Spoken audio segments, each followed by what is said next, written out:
Okay, welcome back. Nandito tayo sa Sea Lion, sa BYD Sea Lion 6, tama sir? Yes sir, 6. BYD Sea Lion 6 DMI po. Ayan, kasama ulit natin si Sir Ali. Hello po. And kasama natin yung tropa natin, si Tito Ryan niya. Ayan. Kasi wala si Julius dahil may trabaho. Dahil bubuo na ng pamilya yun eh.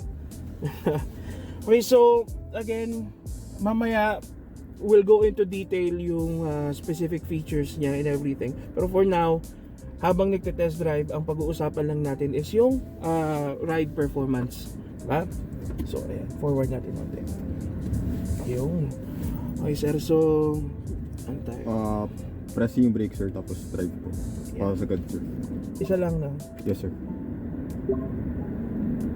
Ayun. Yun lang yung cambio niya. Oh, pinakikiramdaman ko ulit yung brakes niya. Ay, manual adjust sir. Oh yes sir, manual po. Adjust natin. Ayan. Para kita ko si Ryan. Ayan. Tapos, ito yung sunroof natin, sir. Ano siya? Paano palang ano niya? Sunroof po, ito po. So ito lang yung pipindutin? Yes po, or voice po. Sige, buksan na natin yan. Para mainitan yung kasama natin sa likod. So ngayon, pupunta tayo ng Tagaytay to test yung highway performance, yung mileage. So, ang battery niya right now, sir, is 24%, tama ba? 24% po. And then may... Asan yung gasoline niya? Sa right side po. Okay. So ito, meron din. Pero good for 220 kilometers pa siya. Yes po, as of now, good for 220 kilometers po yung unit. Okay, sige. Let's see. Pero sobra pa yun kasi 100 something lang ang ano eh. 90 lang ang Tagaytay. So let's see. Yan. So again, as of right now, very very smooth ang natin. Ano yun? Sir, i-seatbelt sir, diamond po sir. Para hindi mag-alam. Kailangan. Tignan nyo, may ano rin siya. Requirement sa likod na kailangan naka-seatbelt siya. Yung mga safety features, kumbaga. And that's good. Kasi dito sa Pilipinas, hindi kasi pinapansin kung naka-safety yung likod. Lagi yung harap lang, di ba? Opo. So, mahalaga na pati talaga yung likod is naka-safety na. So, okay ka na, boy? Sige. Okay na si Tito Ryan niya. Let's go. So, nakakapanibago lang kasi again, wala nga siyang engine rumble kasi low speed tayo eh. Pag low speed, electric motor lang ang gumagana. Ayan. So, being a manual driver, lagi agad nakapatong yung kamay ko dito. Teka, yung naman niya, yung brake hold, sir, asan yun? Dito sir. Ayun, so, ayan, para Hindi mo na kailangan sir mag-tapak sa brake, nakababad. Yeah. So yun yung isa sa mga magagandang features. Lahat din naman ng automatic. Yung mga lower end Honda kasi wala nun eh. Yung BRV ko wala. Wala siya ng automatic brake hold. Yung HRV meron, pero yung sa akin wala. First gen. I don't know with the second gen BRV. Pero ito meron, which is good. And then meron siyang dalawang wireless charging. Mamaya, we'll show you a clip. Again, yung mga materials niya, it's not yung black piano tiles na madaling ma-smudge. Although, I could say dito, ito yung black piano tiles, yung console dito yung center console natin, yung mga park, whatever, yun ang black piano tiles. Na I wish na hindi, pati dito sa steering. Kasi mabilis ma-smudge. But that's nitpicking na lang naman. And then, again, yung power right now is very good. 34 kilometers an hour. Hindi naman tayo lalagpas ng 100 kasi chill driving lang tayo, susunod lang tayo sa speed limit. Pangit kasi na magkamokamote eh. Hindi naman tayo dapat magkakaganon. And then meron siya yung automatic na parang braking, Yes sir, yung regenerative braking sir. Meron din pala talaga. Opo. To. Lahat ng BYD sir meron po. Common siya sir sa mga hybrid saka electric na kotse, sasakyan. So yun yung parang braking assist po na hindi kayo bigla-bigla mag-brake. Kumaga kinokontrol niya yung sensitivity ng braking. Tapos at the same time, pag nag-brake kayo, may charge na balik. Solid pala yon kapag paakyat ang Tagaytay, gagastos tayo ng power. Pero pababa, magre-regen tayo ng power kasi syempre pababa na yun eh, di ba? And then yung feel yung regenerative braking niya, yung feeling niya, para ka nag-engine brake sa manual. Para ka naka-low kapag naka-automatic ka. So, which is a very familiar feeling. Pero magugulat ka kasi syempre iniisip mo EV to, walang ganun. Pero it's nice. It's nice that it has that. It slows down very smoothly. It slows down in a way na hindi siya aggressive. It's intuitive actually. Kumbaga, madali mo siyang magigets. Yun yung maganda. Then mamaya we're gonna show you, ito, inaayos ni sir yung temperature controls. We're gonna show you kung paano siya ayusin and paano rin mag-connect.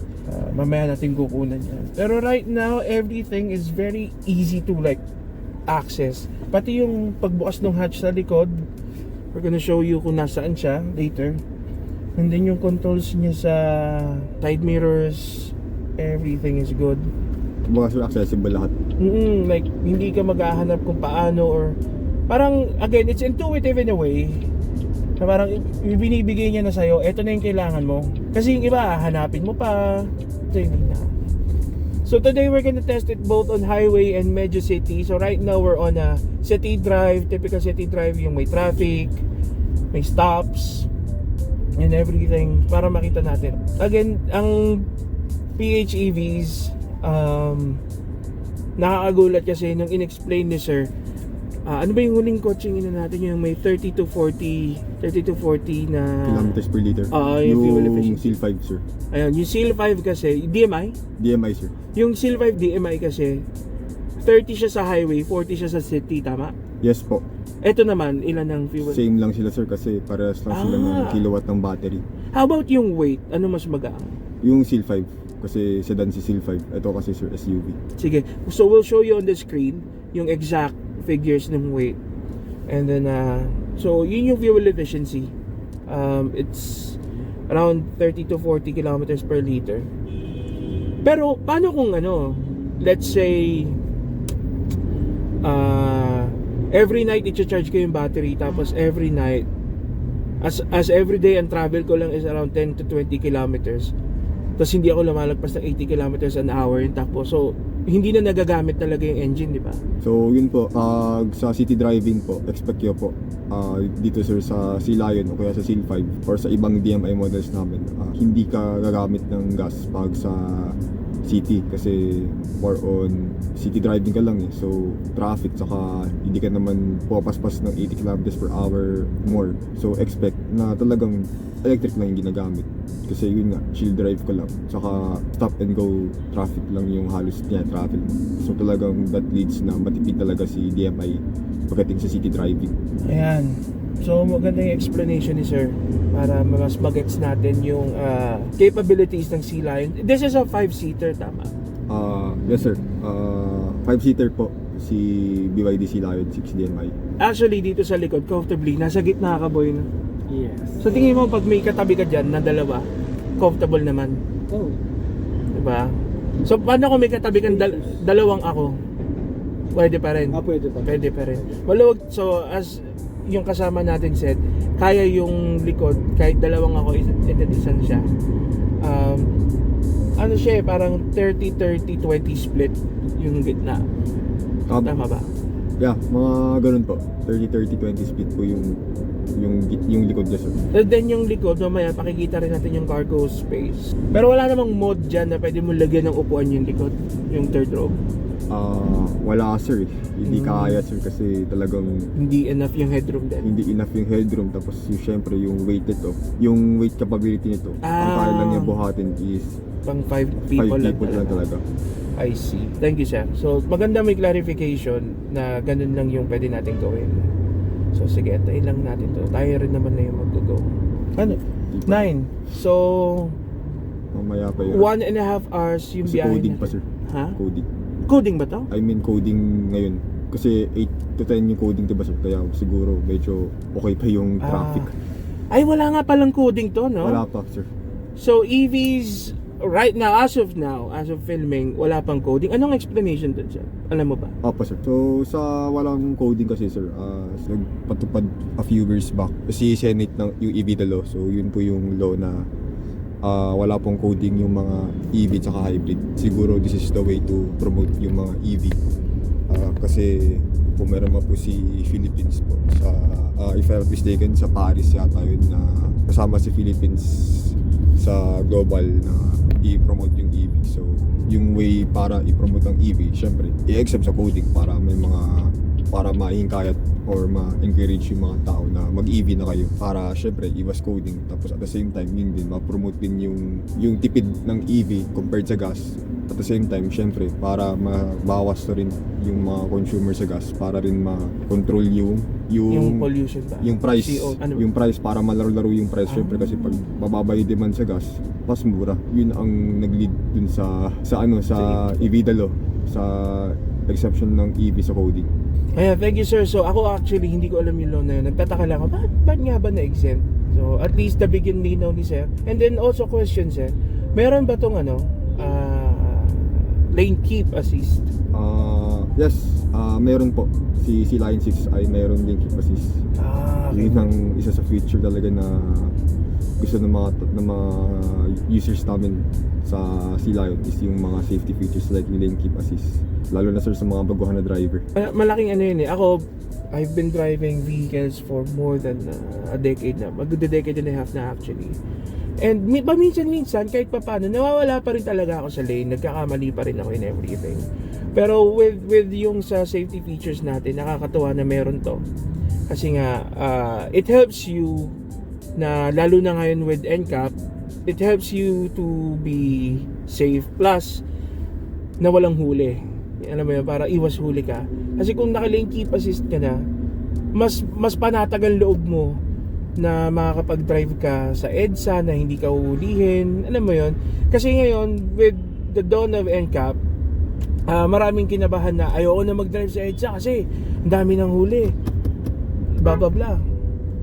Matigas pa rin yung manibela. Ay, yung ano niya. Busina, kailangan kong masanay sa busina niya. So, but then again, kapag going back to the dawn of NCAP, maraming napanghinaan ng loob na mag-drive kasi nga iisip nila, baka mahuli ako pag onting ko lang sa lane, onting labas ko lang, onting mali ko lang, huliin ako. With this car, matutulungan niya kayo to stay in lane or stay in your lane para hindi ka mahuli. So, which is good, di ba? Magandang investment na rin in the future. And then, when it comes to power figures, we'll show you on the screen exact. Pero I believe nasa 200 to, no? Yes sir, 200 horsepower po. Nasa 200. And then maganda kasi sa EVs or PHEVs is mataas ang torque kasi almost instant yung power niya kasi wala siyang engine, wala siyang power loss kasi halos wala siyang transmission eh. Wala siya transmission. Director sa motor. Yeah. Pero meron pa rin siyang drivetrain. Hindi lang siya yung traditional transmission in a sense. Right now, anong pakiramdam mo boy dyan sa likod? Kamusta naman? Chill lang. Normal na sasakyan lang. Kamusta yung upuan? Okay lang. Medyo matigas siya pero Hindi, nasa gitna ka kasi. pero okay lang din. Hindi naman siya ganun ka stiff or tigas. Komportable naman siya. Tsaka yung aircon niya is abot din naman dito. May blower ata dyan sa babae. Tsaka okay naman. As in kung ano yung nararamdaman niya naman dyan, ganun din. Ito kasing yung AC system ng Sea Lion is climate control siya, di ba? Hindi siya yung traditional na para high, low, medium blow ng air, ng hangin. Climate control sir. Climate control talaga siya. So, dual climate zone control Yes pa po, siya. yes. Dual na po. So, makokontrol mo yung sa likod and then yung sa harap na magkaiba. Yung sa likod kasi sir, depende siya sir sa driver. Okay. Pero yung dito sir sa side ko, sa passenger front, may sarili controls po. Pwede. Okay. So, dual nga talaga. Dual po siya. So, yung passenger front is Dependent siya. dalawa. Oo. And then yung likod is controlled by yung driver. Yes po. I see. So, kailangan pala matikas ka rin sa lamig, Ray. Kasi ako, maano ako sa lamig eh. Gusto ko malamig. Kasi mataba kasi ko. Maraming tatagos ang taba yung lamig bago ko maramdaman. Pero naman, okay naman kasi hindi siya yung lamig na nangangagat eh. Oo. Diba, maging sa normal na aircon kasi like mga window type, pag malamig na siya, talagang mararamdaman mo yung lamig na nangangagat, yung tipong ano, Matalas yun. mag-chill ka. Oo. Pero pagka ano, yung tipong chill ay ano na yung lamig, parang ano lang, weather ano lang. Malamig lang na malamig. Oo, yung tipong ano lang. Kaya kunyari sa kwarto ko, yung split type ko. Mm. Ano siya, parang pinatay niya lang yung init. Tapos yun na, ano na, parang normal temperature na hindi ka malamig masyado or mainit masyado, ganun siya. Okay. Very good. Good job dun sa correspondent natin sa backseat. Kasi last time yung correspondent sa backseat, mamamatay pa eh.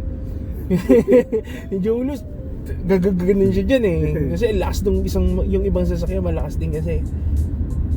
Pero yeah, that's good. And magkano nga ulit to siya? For the SRP nasa 1,548 billion po. 1,548, okay.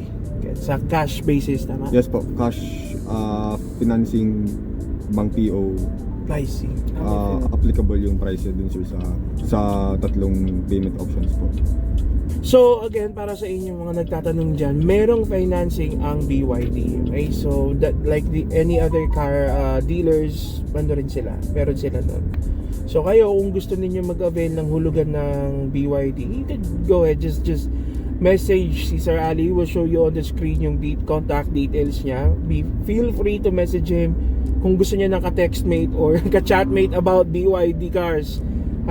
Just message, go ahead. Okay, so it's on the screen. So going back again, it's very smooth the traffic, hindi mo ramdam na parang hirap na hirap siyang humatak. Then again, kasi it's EV, it's nice. Maya lang sa highway na rin tayo. Yeah. Ano pa ba yung mga safety features ng kotse na to?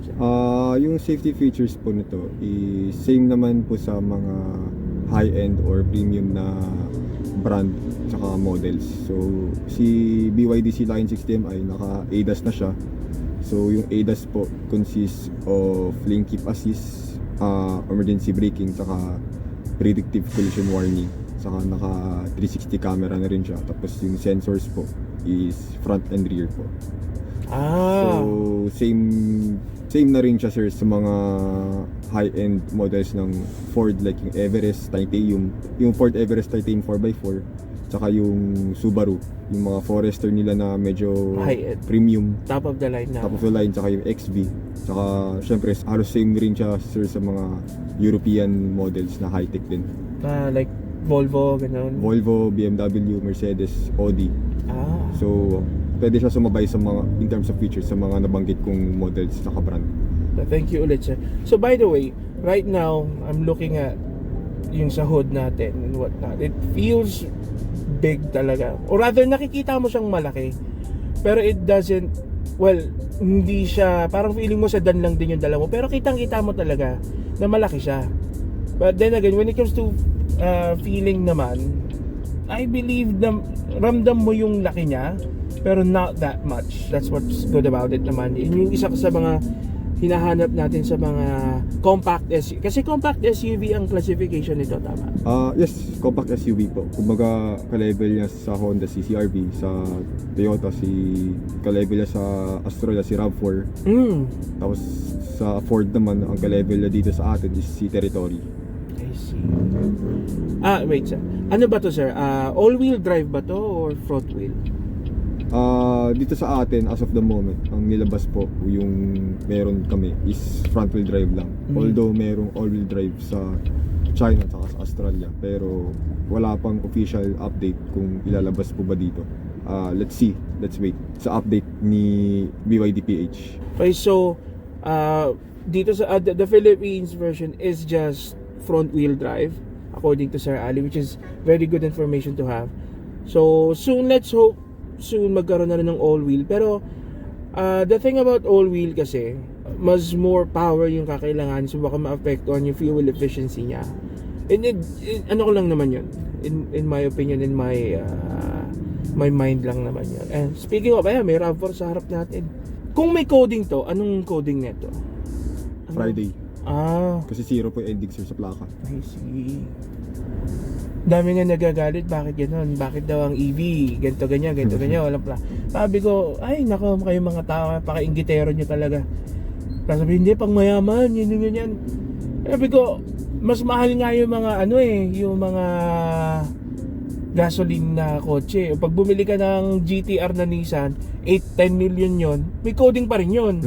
Kumpara mo dito 1.6 million kasi nga EV, hindi siya, Yung sir. it's not about pang mayaman or hindi. It's about promoting a certain kind of vehicle that would help, the world in the long run. Hindi siya yung lagi lang na pipilit nyo na, pang mayaman, blah blah blah. Katulad yun sa big bike sa car lane, pang mayaman, it's not about that.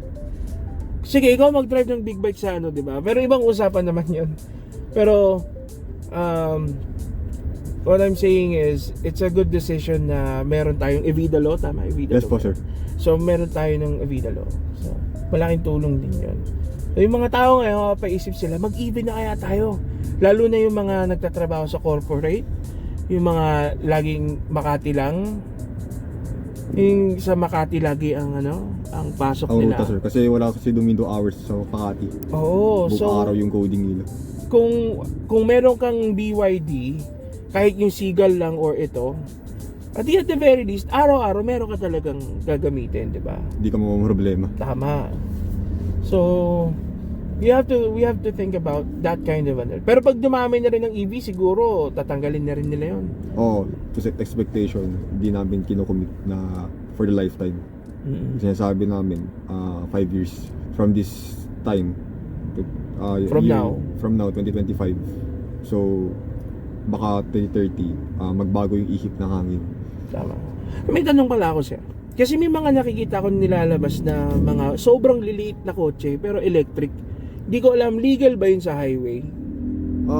As per my understanding, syempre, oo, kasi sila kotse pa rin sila motor vehicle pa rin sila 4-wheel motor vehicle pa rin sila. So, for sure, there is no reason bakit hindi sila pagbawaran sa highway.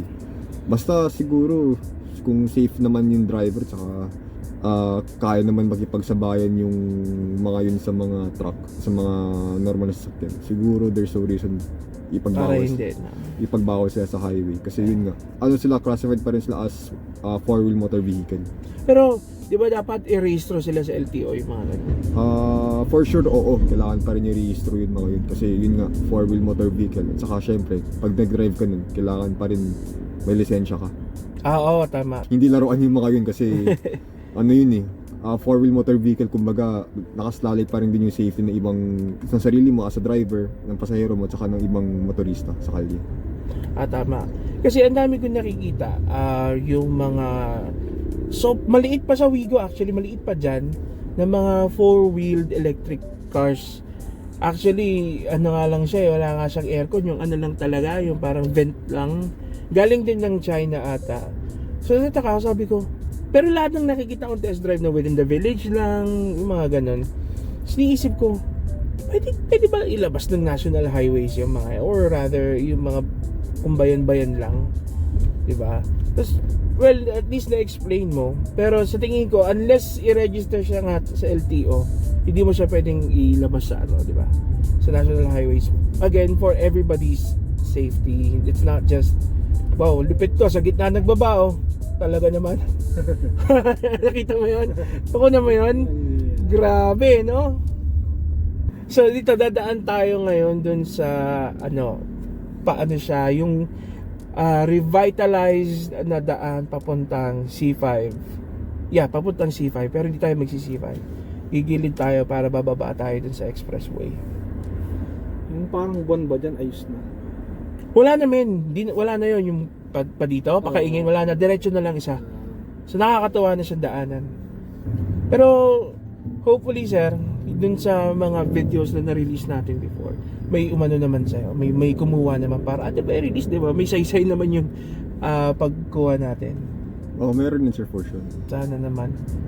Kasi marami na rin tumawag or nag-message kay Sir Ali from from the previous videos that we released. And we are very thankful, of course, na ano yun. Ako kasi I'm here, I just want to give you guys an option when buying cars. Kasi syempre, pag bibili ka ng kotse, bibili ka ng sasakyan, hindi lang, ano yun, ang sasakyan, aminin na natin, it's a liability. Liability siya in a sense na, hindi naman kasi siya magpapasok ng income sa'yo unless gawin mo siyang business. Ang kotse, lalo na kung gagamitin mo for family use, it's a liability. Gagastosan mo siya ng parts, gagastosan mo siya para umandar siya. So syempre, it needs energy. Nothing is free. Diba? So, pipiliin natin yung liability that would serve us the most. That it would almost become an asset in a way.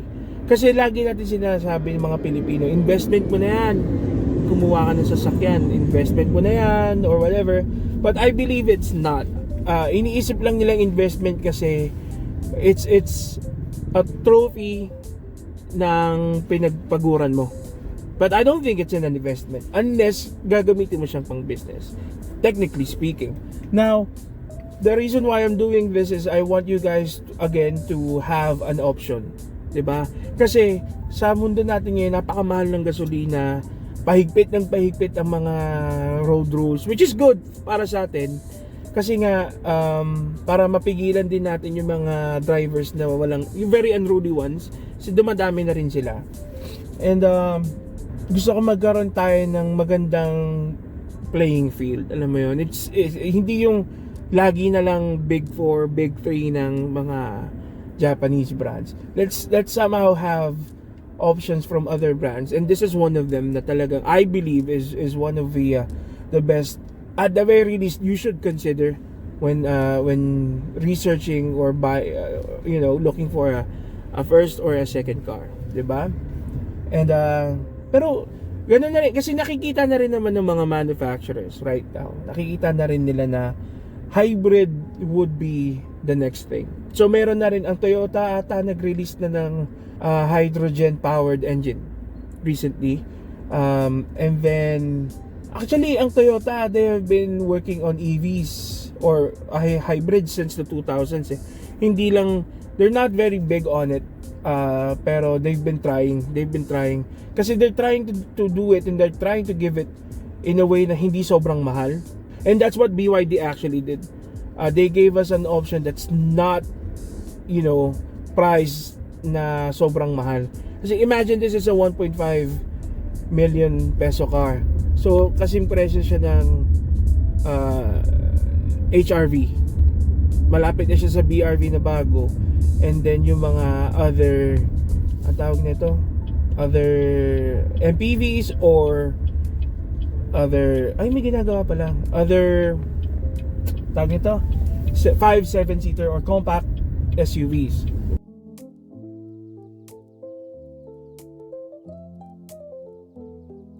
Yan. So, we're back. Nag-shut off yung camera kasi sobrang init. Pero, we'll be mindful na lang. So, right now, nasa highway na kami. Makikita nyo sa other point of view. We'll get back to you guys in a bit. Stay here na rin. I'll explain yung feeling ng tawag nito, ng highway driving na talagang malayo. Okay, so I wanna talk about yung seats muna. So right now, highway kami, medyo pinipiga ko na yung inaapakan ko siya ng maganda at nararamdaman ko na rin talaga yung torque niya. So pag naramdaman mo na yung G-force, yung seat, sasaluhin ka niya talaga. Mind you guys, malaki akong tao. I'm almost 280-290 pounds, pero no problem, wala akong nararamdaman na nahihirapan yung seat, sapuhin ako kahit yung may G-force. Maganda yung pagka-bolster niya. And of course, yung material itself is hindi siya ganun kainit, so which is good. And right now, steady lang tayo 50-60 kilometers an hour highway driving. And good, very, very, very good. May vent yung sa may vent seat, sir. Paon nga yun sa akin, so try natin. So right now, pina-on ko kay Sir Ali yung vents ng seats. Ayan, nararamdaman ko na, lamig nga. Ayan, so this is good. So may 2 speeds ng ventilation ng seat. May 1 and 2. Right now, naka 2 ako. Okay siya. Sarap siya sa pakiramdam. Lalo na kapag mainit at nababad ka sa traffic. Pero pala na ito, hindi ko alam. Yung ibang BYD models meron pa? As of now sir, yung meron ng vent seats po is si Lion saka si Shark. Oh, Shark. Okay. So yung Shark po is, we'll show you on the screen, is yung pickup truck nila, which is a very very good truck, an amazing truck. Drive ko na rin siya. We'll show you on the screen yung link or a clip of the video that we did, and of course kasama ko rin si Sir Ali daw. Okay? So right now, nakikita ko rin sa dash ko yung speed limit, which is 100 kilometers lang tayo, hanggang dun lang tayo, and then we're doing 62.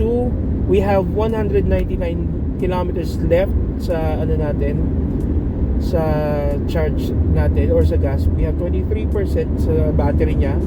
Mind you, dumaan tayong traffic. We'll show you guys later, or rather we showed you naman na siguro. Now steady talaga siya.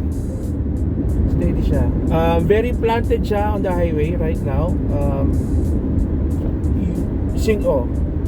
Yung manibela niya, it really does do its thing.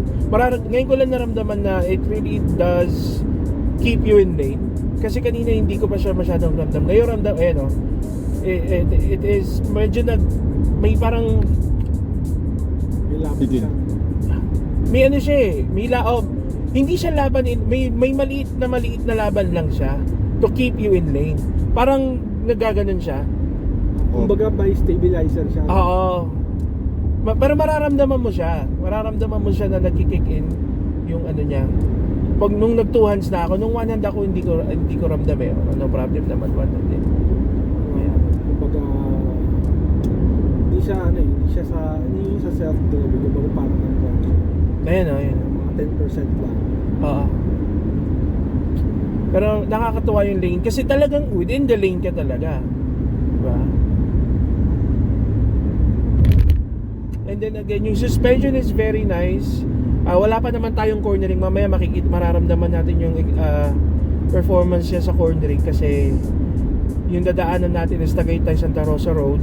May ano yun, may mga akyatan, babaan, and may corners, which is gonna be fun for us. Right now, it's a very good experience. Very planted on the ground. Hindi ka feeling na top heavy, which is good in my opinion. And pwede ko pa siyang ihataw actually. Pwede ko pa ako mag-overtake sa mga truck na to, but I don't want to.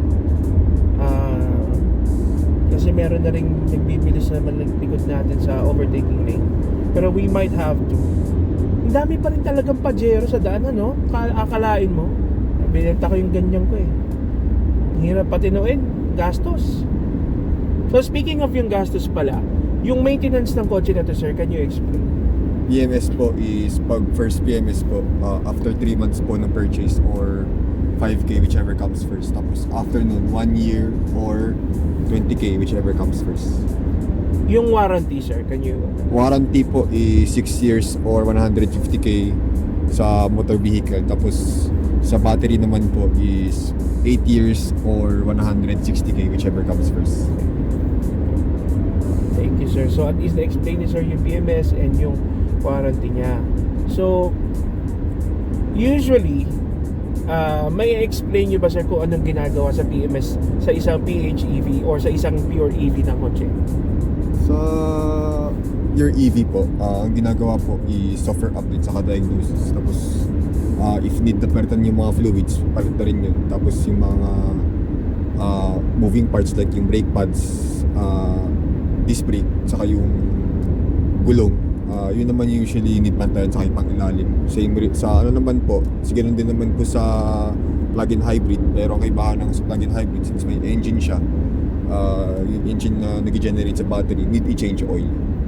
Tapos syempre yun, same din po, software update sa electric motor. Tapos check yung pang ilalim kung pwede pa in the long run.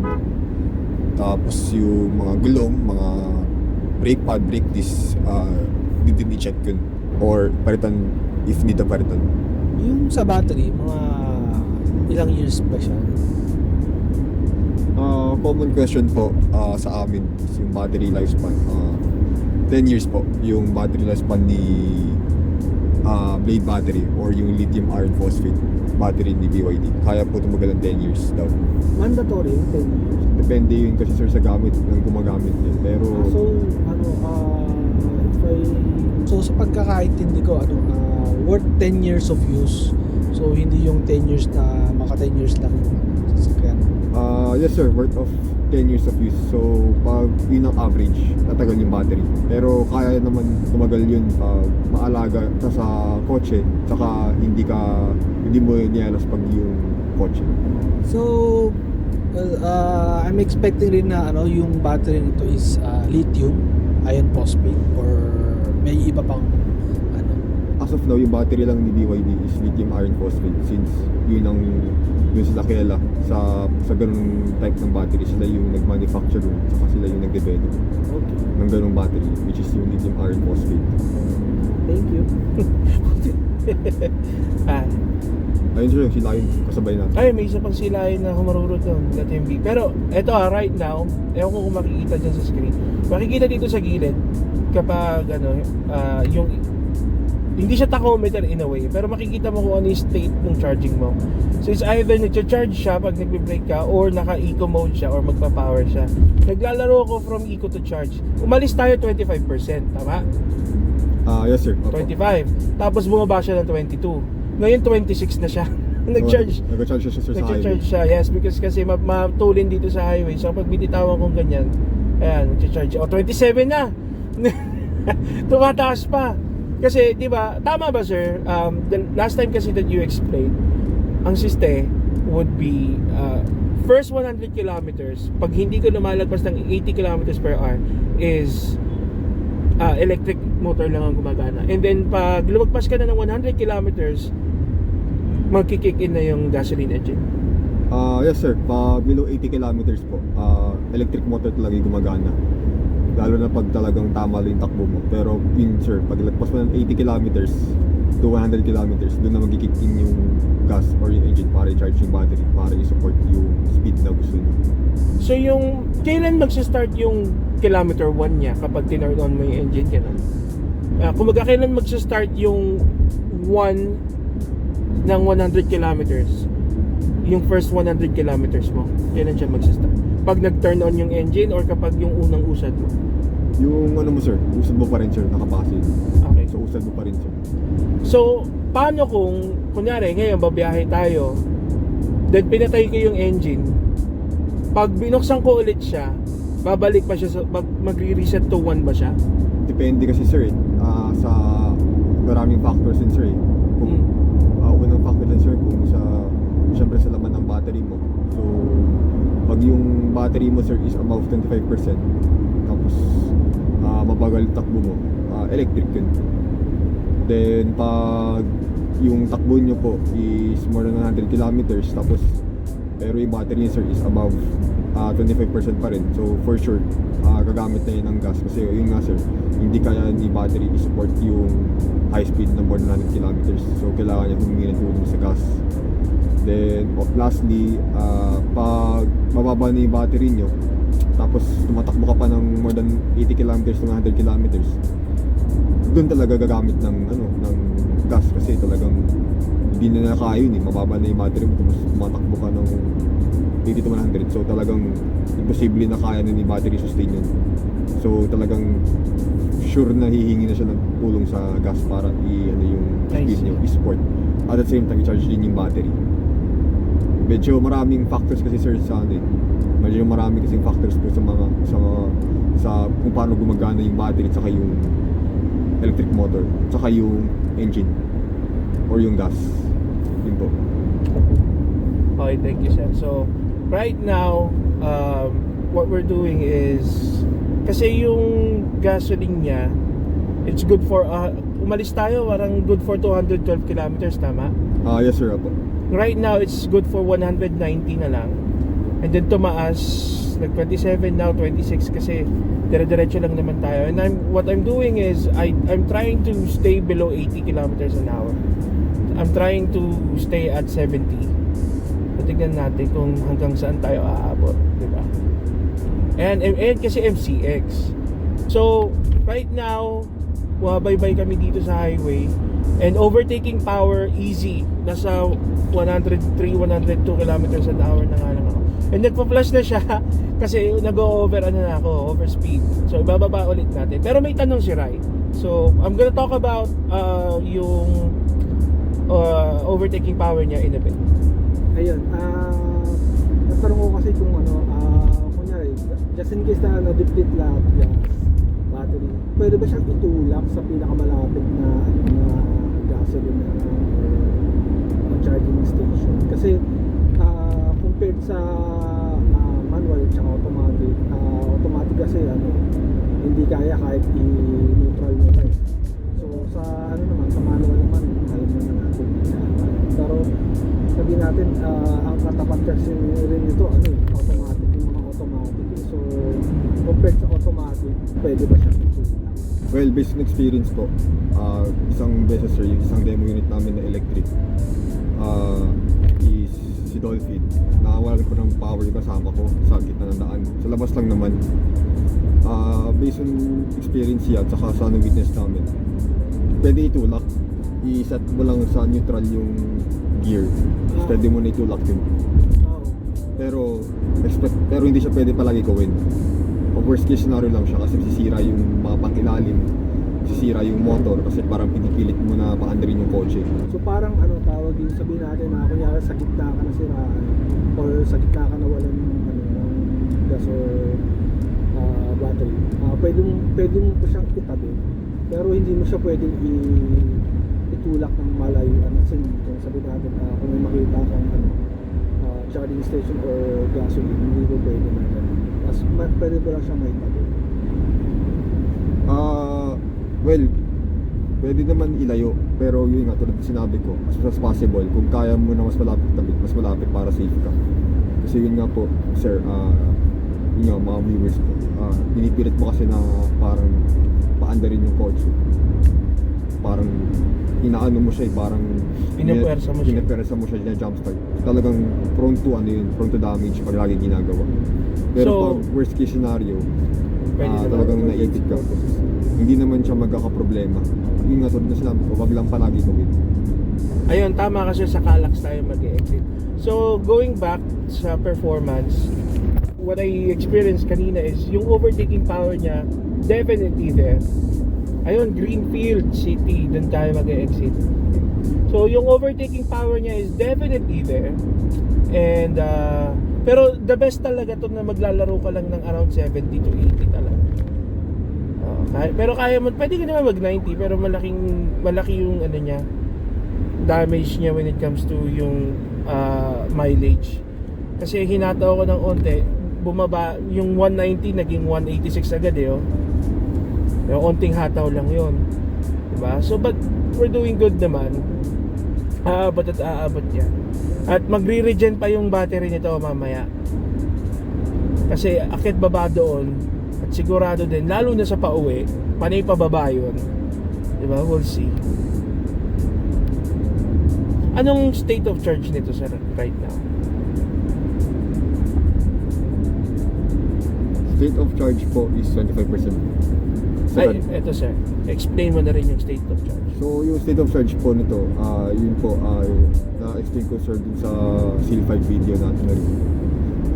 Meron, pwede mo iset yung state of charge between 25 to 70%. So pag let's say set mo siya ng 25% second, so expect po by 25% yun na mag-charge yung battery gamit yung gas. Pero time to time lang yun, depende kasi yun sa takbo nyo. Pag chill drive lang naman kayo sa city driving, so hindi naman siya mag-mobile ka na kumuha ng power sa engine or sa gas. Pero pag ito sa highway ngayon, tapos takbo natin is around 60 to 80 kilometers average. So time to time, yun, gugamit na siya ng gas para i-charge yung battery para i-support yung highway speed namin. So ang advisable kung anong isi-set, depende sa scenario. Pag sa city driving, advisable sa 225% para ma-utilize yung battery power para hindi maging dependent sa gas yung city driving naman saka traffic. Pag sa highway naman, ang advice is iset sa 50 to 70 para if ever na mag-high speed kayo sa highway, mag-long drive kayo, humihingi ng tulong sa gas or engine para i-support yung speed na need nyo sa highway. Ayun, very good. So, na-explain ni sir yung state of charge. So, pero again, kung may mga tanong pa kayo when it comes to, if you need a further, further deeper explanation or a more detailed explanation, just go ahead and message si Sir Ali. Again, we'll show yung contacts niya sa screen. Okay? And MG, European ba yun? ano yan? British, China manufactured yan. British design, sabi nila. Pero I doubt. I believe ano talaga yan. British yung founder sa Binili lang yan. Parang Volvo, binili lang ng Geely. China. Ng Geely. Ang Volvo, ang mga Cool Ray ngayon, ano yan eh? Tawag nito? Volvo engines, tapos pati yung safety nila kasi syempre parang malaki yung majority share ng ng Geely sa Volvo, kaya may access ang Geely sa safety patents ng Volvo. Tsaka yung engine nila. Kaya 3-cylinder ang Cool Ray kung tutuusin. KTM mo. Lipat na rin tayo dito mukhang nagtatagal dyan. So yun, natapos na tayo sa SLEX. Magkakalax na tayo. Calax naman is a very small strip of highway lang or expressway. Pero so far, so good. Kasi bino mo, umalis tayo, ang range natin is 192 kilometers left. Ngayon, 185. Malayo-layo na rin tayo, sir, di ba? Totoo, yes, sir. Malayo-layo na rin tayo. It's not just, hindi tayo bumiyahe lang ng 7 kilometers, honestly. Layo na nun. So, we'll show you. Nandito kami sa Calax. We'll show you kung gaano kalayo yun. Si Editor Julius na bahala. Malupit naman yung editor natin eh. Ang gandang-ganda lalaki niyan eh. Hop, may balance pa tayo. 177 right, tandaan mo ah. Yeah. 177 siya. Kasi lagi ko iniisip, magkano nga ba yung mula doon sa dulo hanggang dito? Para pag magtatagal, takin may aso. Malis ka dyan, hoy. Loko to. Nag-aabang ng ano yun. Ay, ano yun? Tesla. Maganda lang sa Tesla, may self-drive sila. Mostly market ng ng Tesla at self-drive. Ano na? Oo. Market na yun. Kasi kumbaga primary nila yun, secondary yung pagka-EV nila. Ang BYD kaya sir magkaka-self-drive if ever? Hindi natin alam kasi mabilis ang development. So sa ngayon wala pang advice sa amin kung magkakaroon. Kasi honestly for me, BYD is yung what you need talaga. They're giving you what you need, hindi yung features. Kasi yun, isa yun sa nagpamahal yung mga self-drive na yan, na hindi naman kailangan halos lahat ng tao. Maganda lang kasi talaga sa BYD, they're giving us an option, yung PHEV talaga. Meron na rin naman before, like may may Outlander na PHEV sa Mitsubishi. Then meron na rin Altis. May Altis na rin ngayon na hybrid. Alam ko yung Honda lineup may hybrid na rin, yung bagong HRV may na rin, pero I don't know how it works, so maybe soon we'll figure it out. Pero BYD is giving us a very good experience. Binibigyan din nila tayo ng dahilan talaga to try out PHEVs. Pero ngayon natutuwa ako kasi yung range ba, braking is very very good kasi nga may regenerative braking siya. So it has to be good. May ABS siya plus EBD, tama? Yung EBD sir ulit? Electric yan? Electric brake force distribution po. Ayun. So it has ABS with EBD. Disc brake 4, tama ba? Okay. Opo, lahat po ng gulong is disc brake po. Lahat din ng BYD is this? Yes po, lahat po. Okay. So lahat ng BYD car models from Seagull to Tang EV is I believe Tang na yung pinakamahal nyo, tama? Yes sir, yun ang pinakamahal namin na How much yung EV. Tang? 3.3 million po. May test drive unit ba kayo ng Tang, if ever? Meron pero medyo yung schedule din sa test unit namin ng Tang, pero kaya naman if ever. Sige. Pero need lang talaga magantay po. Okay. So, let's see soon, no? Sana in the future makapag-schedule tayo ng Tang para ano rin sa inyo. If you guys don't know, yung Tang, I believe, is almost ka-level niya yung Alphard, yung Toyota Alphard. Van siya, in a way, van ba siya? Hindi sir, SUV okay. po. Parang ka-level niya siguro sa Toyota. Fortuner or LC, Land Cruiser? Hindi, si Prado. Nga, LC Prado. Yun sir. In terms of price, halos hindi magalayo. Oo, yeah. Actually, mas mura pa nga siya eh. Opo. Pero siguro sa ride comfort, medyo magkalapit daw. I see. Okay.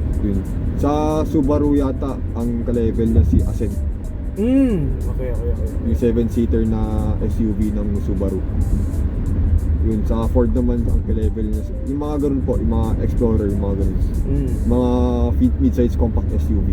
So that's good. So let's see in the future, sana matry natin. But right now, si Lion 6, ang experience natin doing highways, we're doing really well. So we're down to 179 kilometers, which is sobra pa rin honestly. The ride, yung mga lubak-lubak, may mga dinaanan tayong obvious na malalaking lubak, pero di natin ramdam, di ba? Hindi mo ramdaman. Sa likod, hindi mo ramdam yung mga lubak-lubak. Well, hindi sa amin, pero smooth pa rin siya eh. Hindi compared sa kaya ba? So from the backseat correspondent, si Tito Ryan, sabi niya, very smooth. Kasi yun din ang nasabi ko, ano siya, I feel na may lubak pero it's muted na siya. Hindi na siya yung sharp na talagang ramdam mo yung impact. The suspension is it's nice. I have to say it's nice. Malambot, pero it's tough. It's hard when you need it. It's hard when you need it to be hard. Yung cornering niya, hindi na compromise yung cornering ng lambot ng suspension. That's what I want to say.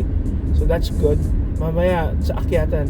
So ang gusto ko pa dito is it says this is something a small feature that I find quite nice.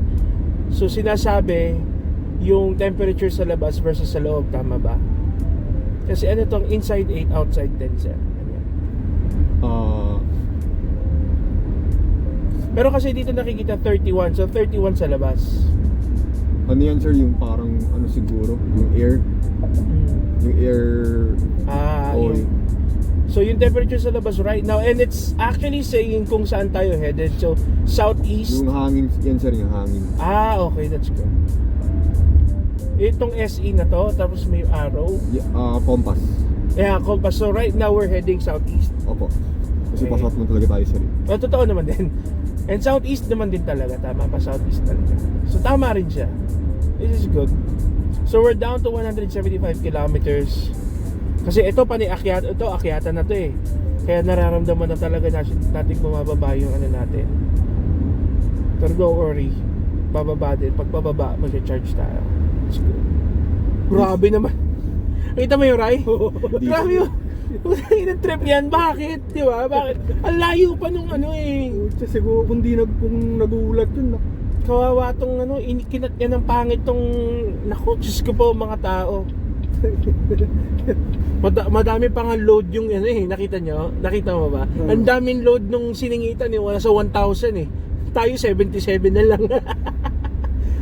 Yung isang daan na lang yung pabalik, which is good na rin. 44 pala siya. I'm here. Ayan nga. Ang problema mo? I-off ko na na sir. Okay. Here. Okay, bye. Marang I'm lungkot. here. Please say it. May internet access na ba talaga siya? Or kailangan i-connect pa siya? Kailangan pa i-connect sir, hotspot. Nag-cut yung voice eh. Bedroom voice nga. Oo. Okay, so tapos na tayo sa Calax. Ngayon naman, makikita nyo from the other POV naman, kay Tito Ryan na POV, mag-aakyatan na tayo dito sa Santa Rosa, Tagaytay Road. Akyatan, babaan. So dito na masusubukan din yung pulling power plus yung regenerative braking ng BYD. Ayan. Okay. Hindi naman tayo aabot ng 80 dito. So I believe hindi naman. Pero nag-on na rin yung engine kasi 24% na lang yung ano. Battery. Oo. Pero hindi ka pa rin sir matatakot kasi yun nga, May ano naman. may gas tayo. Mm. Yun ang kagandaan sa plug-in hybrid. Tsaka tipid pa rin, nandun pa rin yun. Yeah. Sobrang tipid pa rin. Ito yung reason talaga, yun nga, yung pinakita namin na gaano siya ganda. Yun yung reason talaga bakit ang daming gusto bumili sa amin ng BYD C Lion 6 kasi yung mabenta. Kasi yung smooth yung driving, tapos yung tipid nandun, tapos yung features, fully pack na. So saan ka pa? Ayan, naririnig ko na yung engine bumukas na kasi nga, ano na tayo, low power na tayo. But then again, it's okay. Again, yung power sa akyatan ha. Makikita nyo, may pine trees na ha. Nasa Tagaytay na kami, baka sabihin nyo, nag-iikot lang kami kung saan, no? Akyatan na talaga to. What's good is, hindi ko siya nakikitaan o rather nararamdaman na parang hindi niya kakayanin. Kayang-kaya niya, as in.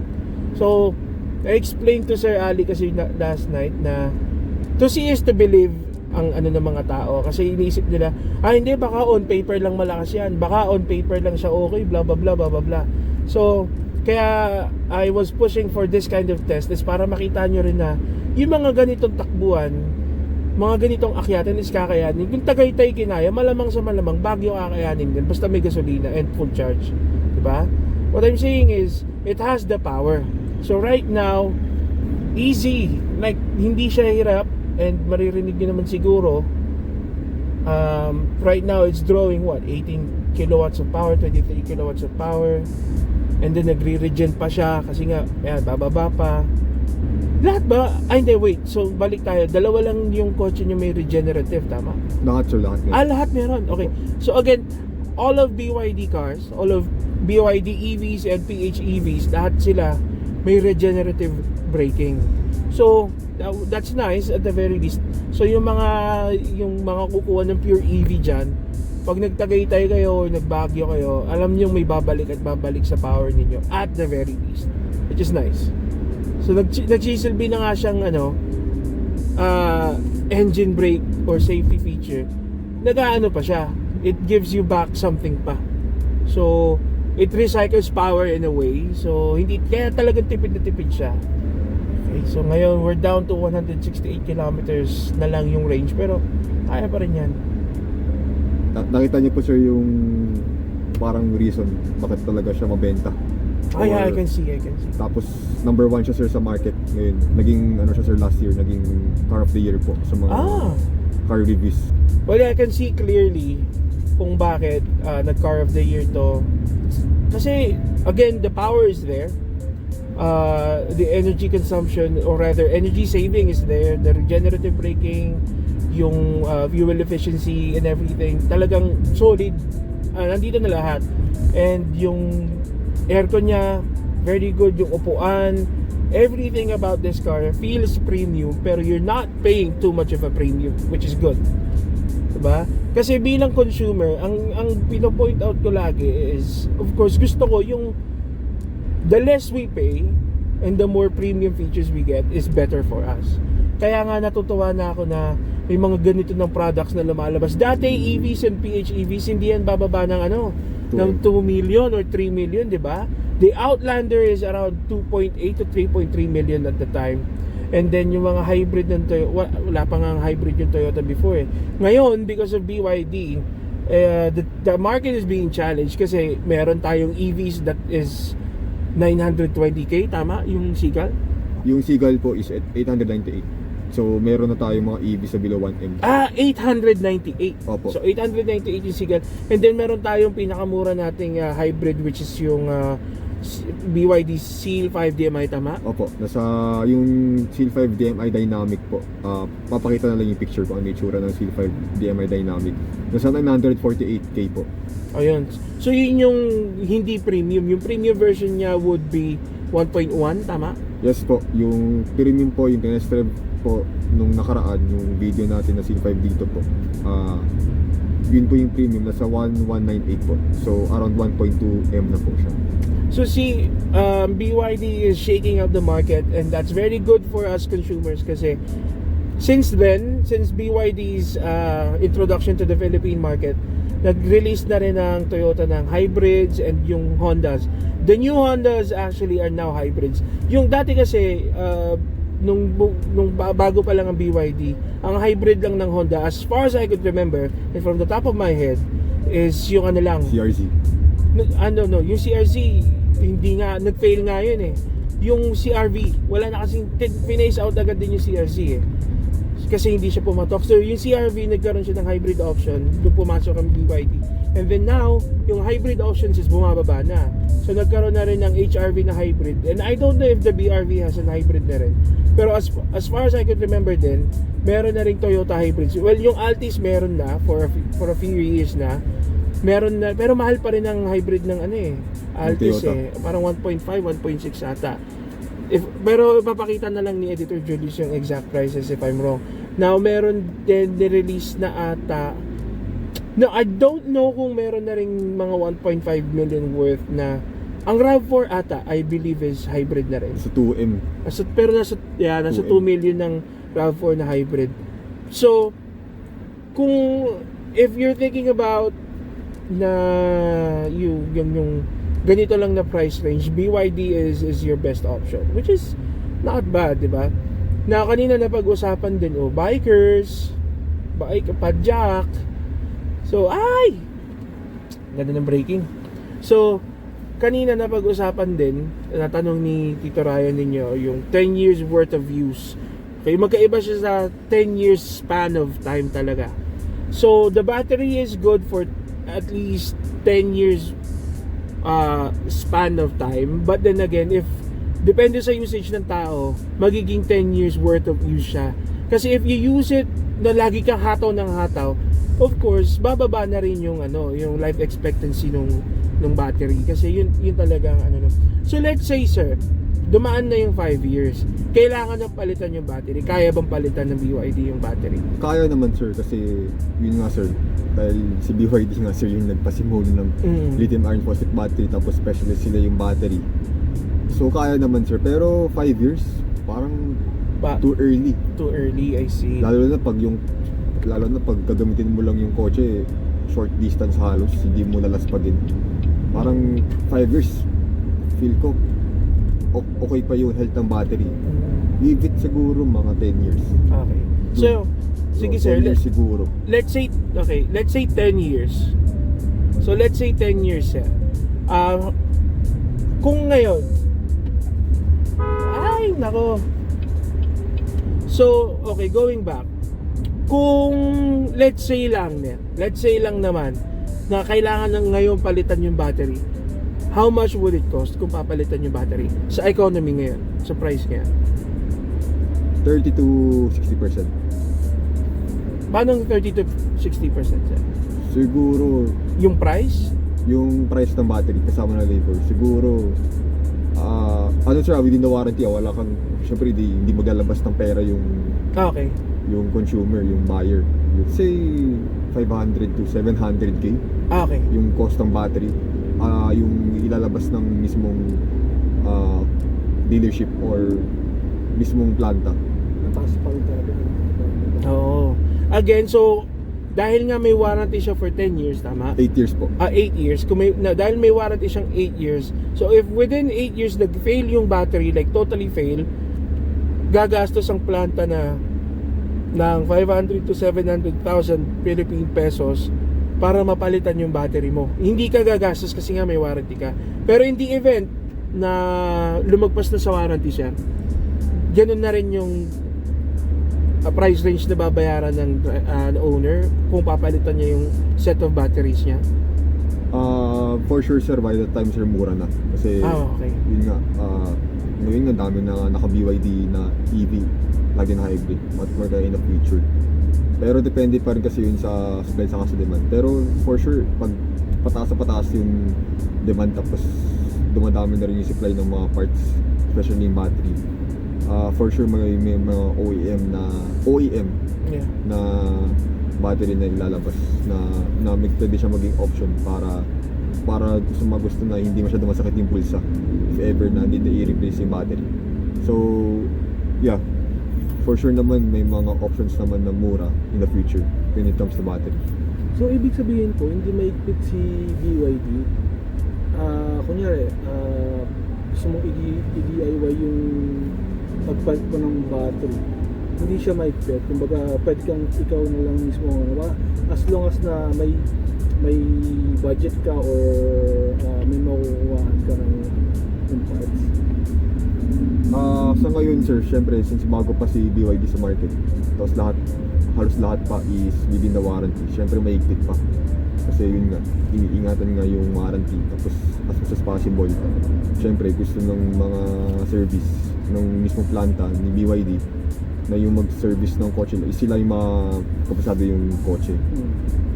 So ngayon may higpit pa, pero in the future siguro posible na siguro na kahit sa mga labas pwede mo na May magkaroon ng third party mga shop, siguro posible naman in the future.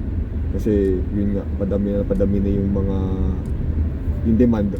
At the same time, technology is progressing naman, so hindi imposible na may mga third party shops or repair, mga professional service po na mag-specialize po sa mga ganitong mga kotse. So talagang mukhang maganda naman yung future when it comes to after sales, yung mga ganitong mga BYD EVs or plug-in hybrid po. Thank you sir sa answers. And so may mga katanungan kasi yung backseat correspondent natin. Kasi of course, IT kasi kami. So we're thinking na parang what if one day after warranty, kami na yung magpalit mismo ng battery or whatever. Kasi of course, circuitry lang naman din yan. But then again, it's a big task to do. So, sa mga gustong magkalikod dyan, yan, we just witnessed a talk about what would be the possible future when it comes to maintenance or whatever. Kasi alam naman natin that, you know, traditional combustion engines, kapag nagtatagal yan ng more than 20-50 years kasi as long na sumasabog pa yung nasa loob yan at may pyesa, walang problema. But then again, PHEVs were at the beginning, diba? We're at the beginning stage of a new technology. So we're trying to figure things out, we're testing things out kung ano. Pero kung ilalaban mo, kasi marami dyan, they would argue, they would say na parang, ayoko, magto-Toyota na lang ako, ayoko ng EV na yan, kasi gastos pa yan, hindi mo, pag sumobra ng 10 years yan, wala na yan, paperweight na lang yan, garage queen na lang yan. No, I don't believe that would be the case in the future.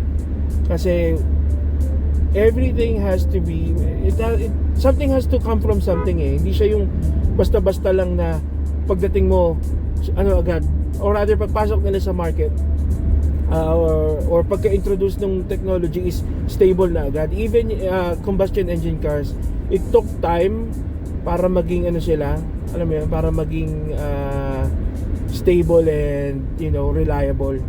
So if we come to a mindset na parang we have to give this a try, kasi tayo rin naman ang makikinabang eh. So kung iisipin niyo na dito na lang ako mag-combustion engine na lang ako na traditional kasi masusulit yung pera ko dito, kasi sure ako na mabubuhay ito after 10 years blah blah blah, I can't stop you from thinking that way kasi kahit naman ako nag-iisip ko yon. Pero what I'm trying to do is if you have, you know, if you have the money to spare to invest in something that would benefit you, you know, mankind in the future naman, eh why not, diba? Why investing in a way na parang bumili ka ng BYD unit or any PHEV unit, you're investing into a technology that would benefit us the whole of us in the future, hindi lang siya yung pang ngayon lang. Kasi pag yung traditional engine ka, pang ngayon lang yan.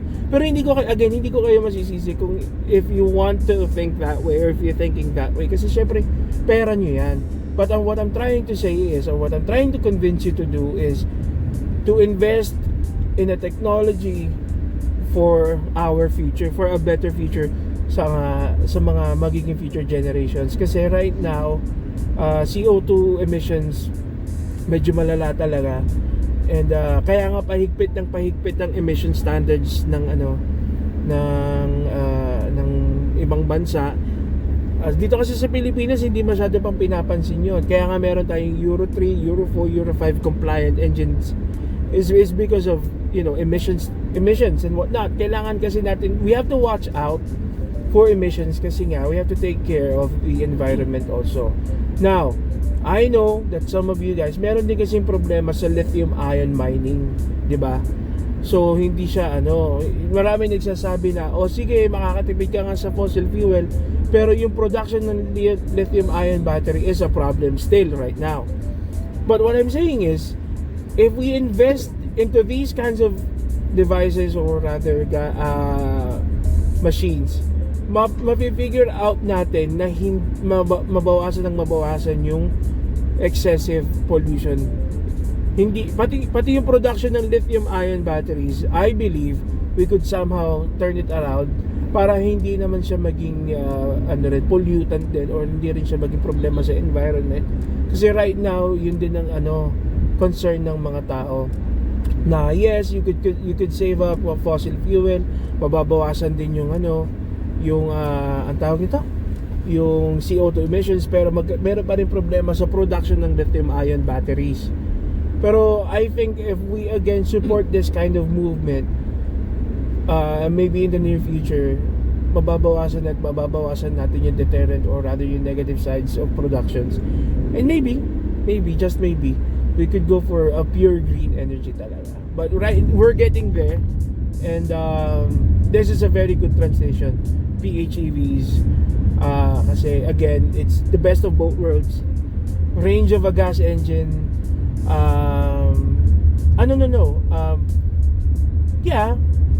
range solution of a gas engine, which is kasi marami pang gasolinahan than power outlets or yung charging stations dito sa atin, and then with the efficiency of a electric engine or electric motor, di ba?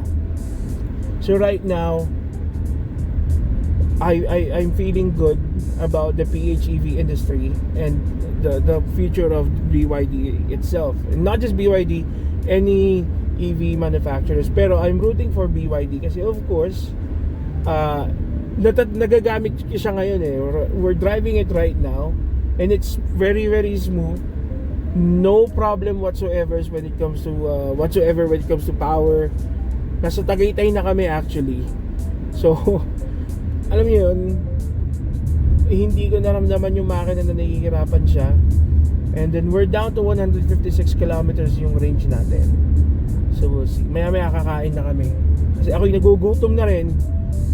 Yung kotse, palobat na rin. Ito umaakyat siya, nagiging 26. So naglalaro siya ng 25 to 27%. Kasi nga may regenerative braking, which is really really good.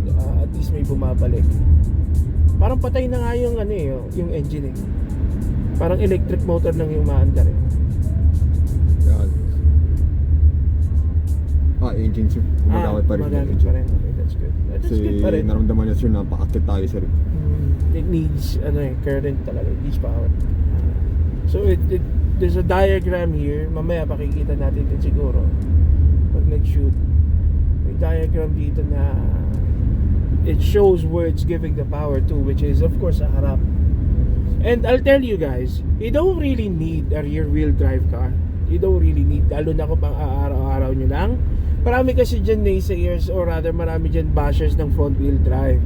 You guys don't know, the front wheel drive is the best way to transfer engine power with minimum power loss. Kasi nandun na sa harap wala na siya tinatravel pang drive shaft papunta sa likod. So less loss of power, and then mas malakas ang front wheel drive sa akyatan kaysa sa rear wheel drive. Although, ang the best talaga pagdating sa akyatan is of course all-wheel drive. Diba? Rear-wheel drive for me is applicable only for one thing and one thing only. Drifting lang. Hindi ka naman magdi-drift sa everyday roads, diba? So, kayong mga nagsasabi dyan, the front wheel drive is the wrong wheel drive, I want you to use your head. Mag-isip-isip kayo. There are scientific experiments and there are scientific facts that front wheel drive is the best drive best option for fuel efficiency and efficient power delivery. Front wheel talaga. Kaya kayong mga utak talangka dyan na iniisip ninyo, hindi naman yung story, yung wheel drive. Kasi feeling feeling mo ikaw yung bida dun sa Feeling Diesel. Vin Diesel ka, hindi, o kaya yun sa Initial D. Diba? Hindi, it's not like that. You're driving every day lang. Tsaka wag kang magkamote. Hindi ka rin para mag-drift sa public roads, diba? So, what I'm saying is front wheel drive is more than enough, and this car is more than enough kung magta-travel lang naman kayo. What are machines for? Machines are made to make human lives easier. Yun naman talaga yung point ng machines that's the very definition of a machine. A simple machine is what? Pulley, pare. Simple machine. Tapos na usapan. Wala nang doon. Basta makarating ka lang sa Makakarating ka sa paroroonan mo, tapos ang usapan doon, okay na yun. From point A to point B, okay na yun. Pero actually with the BYD Sea Lion 6, point A to point B with function and style, which is maganda rin naman siyang tignan Mamaya I will show you clips kung yung outside niya. And then yung driving feel niya, again, I'm telling you, very planted. Mataas siya, yes, pero planted to the ground siya. Kasi may mga matataas, katulad ng Pajero ko before, mataas siya, pero hindi siya planted sa labag. Kasi nga, taas niya diba? Pero this is high enough, it's tall enough, or rather high to the ground enough, para talaga maklasify siya SUV.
So again, sinasabi ko kanina, yung busina niya, yun lang yung isa sa gripe ko sa kotse na to.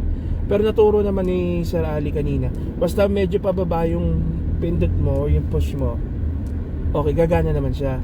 But I don't know, kapag sanay kasi tayo sa sanay tayo sa yung mga busina ng Toyota, Honda, kasi doon onting lang, tapik lang meron na Dito you really have to push. So that's something that I want to convey sa BYD. Kung kaya lang naman, ayusin natin yung BYD natin or yung mga busina natin to be more to suit yung traditional na busina na sanay tayong mga Pilipino. So, maybe it's just nitpicking na lang naman yun. And then maybe later babalik kami, we will try yung cruise control. Alright? So we'll see you guys. So right now, tinatry naman natin yung ano niya, tawag nito? Adaptive cruise control, tama ba? Yes sir, adaptive. So bakit siya adaptive cruise control? So kaya adaptive siya sir kasi yun nga, pag naka-on yun sir, hinahayaan nyo lang sir yung cruise control na mag-adapt sir sa speed ng highway. So pag nakita niya sir like now, medyo maluwag sir, mabagal, tama lang yung takbo. At the same time sir, pag traffic naman yan sir, may stop tayo, mag-stop rin siya. Basta ang goal lang sa adaptive cruise control, hindi ka na tatapak sa gas at saka sa brake. Kumbaga lalaro-laruin mo lang sa ring speed through yung sa steering wheel. So kaya adaptive siya. Kasi yun nga, hindi ka na obligado na tumapak sa gas or sa brake. Kasi kusa na siya mag-brake or mag-gas. Depende po sa laro ng sa speed settings po. Yeah, so right now, siya na rin yung nag-steer. Kasi the car is making sure na nasa lane tayo. So ang sabi ni sir, gumagana daw doon is yung yung Lane keep assist. lane keep assist, diba? But kailangan nakahawak ka pa rin sa Steering wheel. sa steering wheel. Pero ang maganda daw kapag long stretches of highway, malaking tulong to kapag talagang nakararamdam ka na ng fatigue. Kasi yun ang yun ang problema ko pag nasa NLEX ako. Nakararamdam din ako ng pagod. Tapos medyo nangangalay na rin yung paa ko kakababad sa gasolina. At least kung ito, ma-off mo yung apak-apak mo, automatic na rin siya magbe-brake kung medyo malapit ka na sa kotse mo sa harap. Tapos masiset mo by multiples of 5, masiset mo yung speed na kanina 80 ako, binaba ko ng ngayon naka 70 ako ngayon. Although the speed limit dito sa lugar na to, the speed limit is 100. Depends kasi sa stretch ng highway kung nasan kayo, kung 20, 40, 60, 80, 100. Mga multiples of 20 naman siya.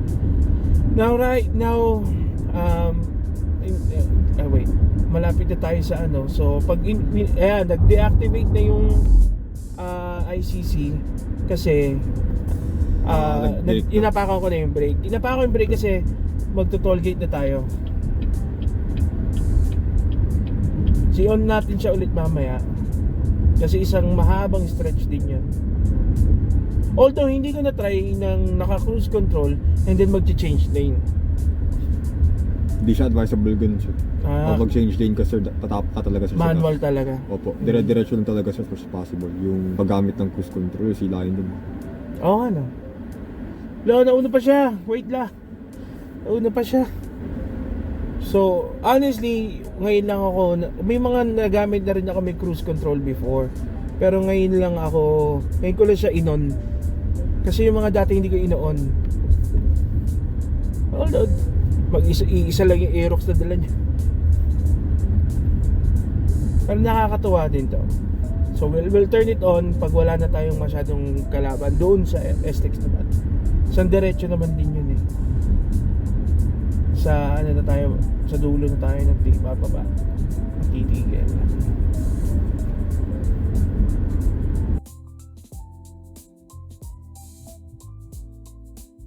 Ayun, so ayan, nasa SLEX na tayo. And itatry ulit natin i-on yung pipili lang tayo ng lane and then we'll stick to the lane for as long as we can. Abante ko lang ng onte. Tahan lang natin ito mga to. Tignan mo, Rai. O, diba? Yung power andun agad Pero hindi ka umapak doon. Hindi, inapakan ko yun. Ako yun. O, ito, naka na siya. Naka cruise control na siya. So, naka 84 siya. Ba natin 80 lang. Ayan. So, right now, hindi ko siya inaapakan. Siya mismo nagme-maintain ng speed. And tinitignan niya, meron kasi parang closed band sa harap namin. So kahit ang maximum ko is sinet ko ng 80, hindi siya sumusobra kasi nga meron siyang nade-detect doon sa harap, which is good. At saka sabi nga ni sir, pag magsi-switch lane ka, kailangan manual pa rin, di ba? Lay off natin. Lipat ako. Maya na. Pero para ma-set mo siya, kunyari tumatakbo ka ng kung ano yung takbo mo nung pinindot mo yung set button, yun yung siniset niyang Speed limit. speed limit niya. Pero from there, pwede mo nang magtaas baba, multiples of 5 na siya. Pero ayan, katulad niya, medyo faulty pa rin yung lane keep assist niya. Hindi naman nagka-cancel yung cruise control, no? Kapag ikaw yung nag-steer. Hindi naman sir. Pero advisable pa rin sir na mag-ano kayo sir. Kasi syempre kailangan mabilis kayo sir pag mag-change lane. You know, I mean, katulad niya, tumatakbo tayo niyan. Kanina medyo out of lane siya. So, ako na mismo yung nag-steer. Hindi naman siya na-cancel eh. Pa rin, this is a very good experience pa rin. Just detect naman niya yung nadidetect naman niya yung nasa harap natin. Ilang meters ahead yung nadidetect niya? Depende sir. Pwede mo i-set dito sir. Yung lapit. But then again, kahit may cruise control ka, may lane keep assist ka, kailangan pa rin, listo ka pa rin eh. Kailangan listo ka pa rin sa sa pag-steer.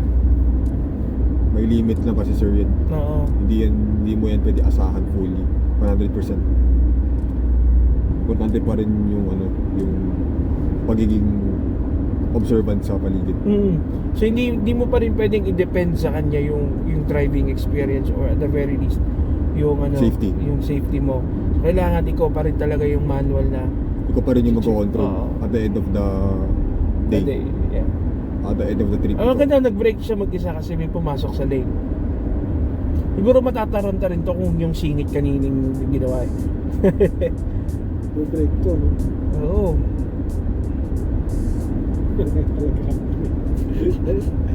Alam ko alam ko final destination na sila eh.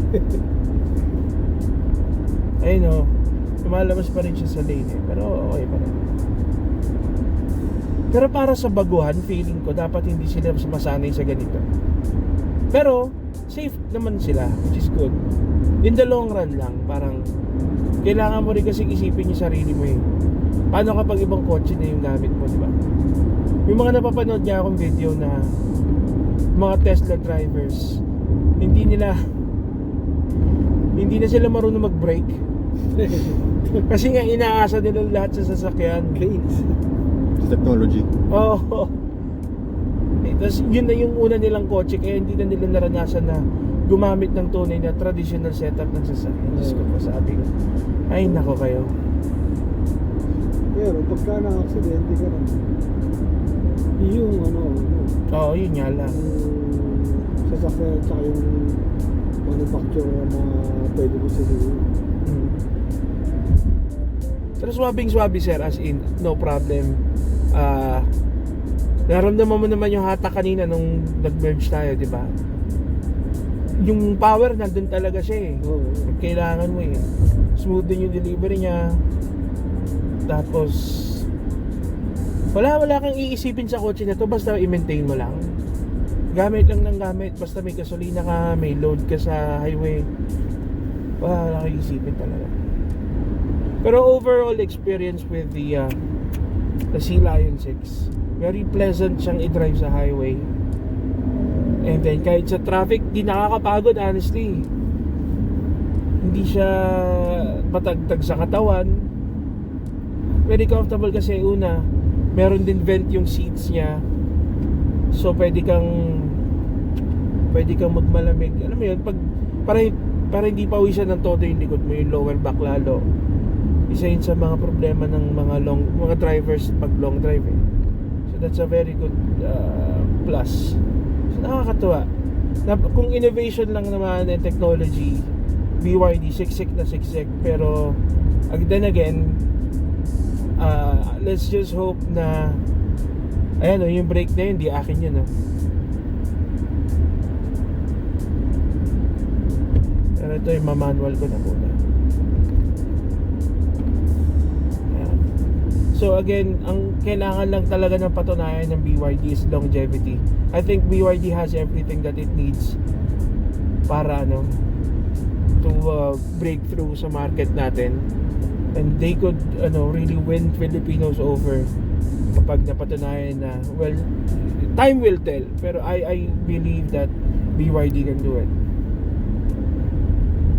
Pero that will be it for now kasi wala na rin naman ito, pauwi na to. So again, si Sir Al, if you need more details about the car, if you want more details, please message si Sir Ali. Details will be on the screen, and we'll see you guys soon. Bye. Ciao. Sige, message lang po. Oy, babay ka na, Ryan. Babay Tito Ryan. Oy, babay ka na. Oh. Babay mama. So guys, message lang po pag may mga questions or inquiries po. Alright. Anytime, mag-reply ako. Yun. As much as possible. The Ali commitment. Tawag or text sa Viber. Go lang. Tanongin lang any tungkol sa BYD models namin. Tapos kung gusto mag-schedule ng test drive, pwede rin. Tapos hingi ng quotation, pwede rin for financing and bank PO. So, thank you po. See you po sa ibang videos po.